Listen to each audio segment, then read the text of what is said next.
Train में आप सफ़र करते हैं तो मंजिल तक पहुंचकर फिर ट्रेन को छोड़ देते हैं। ऐसा नहीं होता कि ट्रेन जहां तक जाती है वहां तक आप जाते हैं। आपका एक लक्ष्य है, उसको साधने के लिए आप ट्रेन को पकड़ते हैं। जैसे कि मान लें कि आपको ट्रेन से इलाहाबाद जाना है। ट्रेन इलाहाबाद पहुंचती है, आप ट्रेन से उतर जाते हैं। ट्रेन आपका लक्ष्य नहीं है, आपका लक्ष्य को साधने के लिए ट्रेन का आप उपयोग करते हैं। ऐसे ही संसार लक्ष्य नहीं है, संसार परमात्मा को प्राप्त करने का साधन है। आप संसार में रहें, संसार में फंसे नहीं, संसार में रहकर परमात्मा को पालें। जैसे कोई ट्रेन पर चढ़ता है, इलाहाबाद उतरना है, वो इलाहाबाद नहीं उतरता है तो लोग कहते हैं कि पागल है, इसको उतरना था इलाहाबाद, इलाहाबाद नहीं उतरा।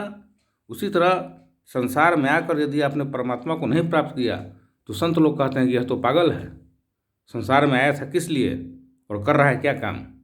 तो लक्ष्य परमात्मा है।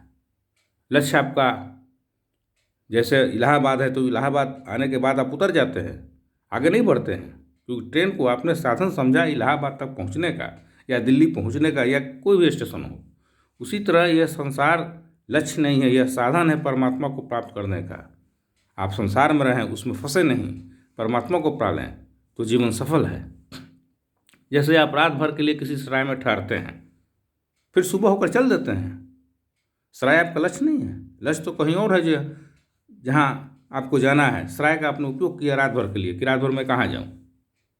तो उसी तरह यह संसार लक्ष्य नहीं है, लक्ष्य परमात्मा है। संसार को साधन बनाकर लक्ष्य को प्राप्त कर लेना है।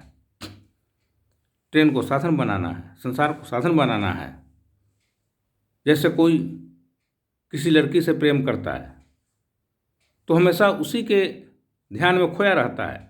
घर गृहस्थी का, संसार का काम करता है मगर खोया उसी में रहता है। उसी प्रकार संसार में हम सब अपना काम करें मगर खोए रहें परमात्मा के ध्यान में। ध्यान परमात्मा में लगाना है। संसार में बदचलन स्त्री की भांति रहें। बदचलन स्त्री घर का काम करती है मगर खोई रहती है अपने यार में। यार किधर है, कैसे मिलेगा, हमेशा अपने यार के फेर में रहता ही है। उसी प्रकार आप अपने भगवान के फेर में रहें, भगवान आपके यार हैं। संसार में इस प्रकार रहना है। कागज़ पानी में गल जाता है, लेकिन जब कागज़ का आप लेमिनेशन कर देते हैं तो फिर वो पानी में नहीं गलता है। लेमिनेशन के बाद पानी में कागज़ नहीं गलता है, उसे फाड़ने की कोशिश करेंगे, वो फटेगा भी नहीं, गंदा भी नहीं होगा, क्योंकि उसका लेमिनेशन हो गया। लोग डॉक्यूमेंट्स का लेमिनेशन करके रखते हैं कि बहुत दिन तक चलेगा, फटेगा नहीं, कीड़ा नहीं लगेगा। तो कागज़ का जैसे लेमिनेशन कर देते हैं, उसी प्रकार इस मन का ज्ञान और भक्ति से आप लेमिनेशन कर दें तो फिर यह संसार में नहीं फंसेगा।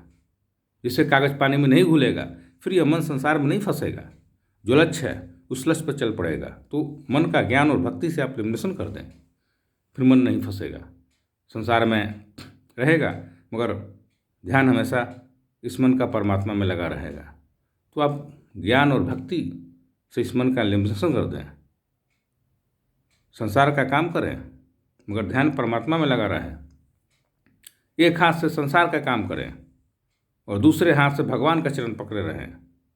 और जब काम खत्म हो जाए संसार का तो फिर दोनों हाथ से भगवान का चरण पकड़ लें। संसार में इस प्रकार से रहना है। सीताराम सीताराम।